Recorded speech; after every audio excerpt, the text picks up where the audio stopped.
د ملا هیبت الله راتګ آخر هم یقیني شو. دا چې دا ځل به بیا په کوم سټایل راځي. د طالبانو دفاع وزیر نن په غونډه کې څه وویل، له چا او څه یې وغوښتل. د ملا یعقوب د ټولو خبرو لپاره همدغه ویډیو وګورئ او چینل سبسکرایب کړئ.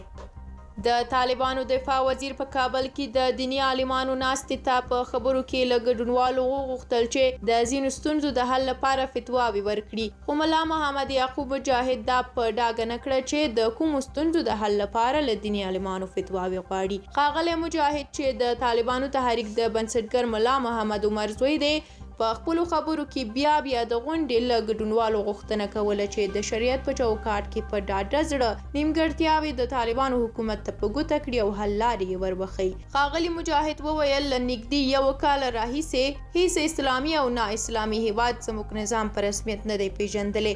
موږ ته مشورې راکړئ چې بهرنۍ تګلاره څنګه جوړه کړو چې نړۍ مو په رسمیت وپیژني.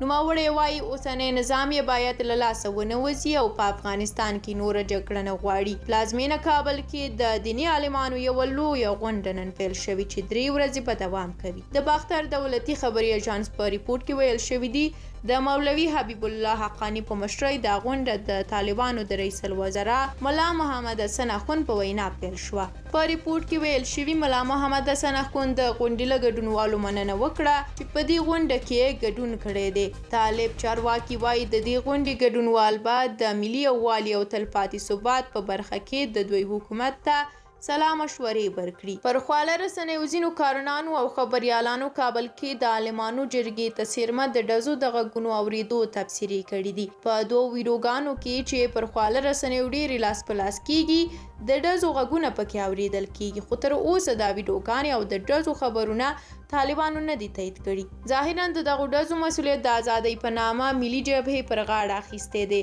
دې جبهې ته نږدې کسانو پر خواله رسنیو لیکلي دي دا برید د دوی چریکي کسانو کړی دی. د کابل پولي تخنیک سیمه کې یوه استاد چې همالته یې کور دی BBC ته وویل ډزې شوي دي او ښې پرېمانه، خو نور پرې خبر نه دي چې چا کړي او ولې کړي دي. د طالبانو یو ویان ذبیح الله مجاهد پر ټویټر د ډزو خبر ته په غبرګون کې لیکلي د غونډې په شاوخوا کې هیڅ ستونزه نشته. په یو مشکوک ځای باندې د امنیتي ځواکونو لخوا څو ډزې وشوې. نور وضعیت کنټرول دی او څوک دې تشویش نه کوي.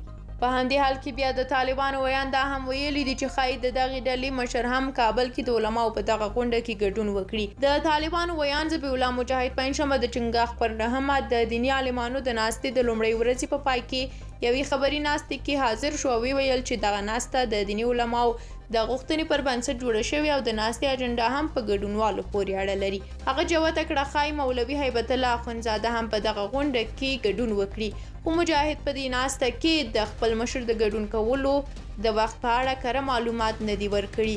د مجاهد په وینا کابو 12 زره طالب ځواکونه ګمارل شوي دي چې تر څو د لویې جرګې په خیمه کې د دیني عالمانو د ناستې امنیت ټینګ کړي. په لویه جرګه کې د طالب علماو د ناستې لومړۍ ورځ پای ته ورسېده. د طالبانو ویان همداراز وویل هڅه کوي د دیني علماو ټول نظریات، وړاندیزونه او غوښتنې پلي کړي. دا هم د نن ورځې د لویې جرګې د غونډې ټول معلومات او جزئیات چې تاسو په دې ویډیو کې ولیدل. که غواړئ نورې ویډیوګانې هم وګورئ او له نورو خبرونو هم باخبر شئ نو سوله افغان چینل در سره سبسکرایب کړئ. زه هم لپاره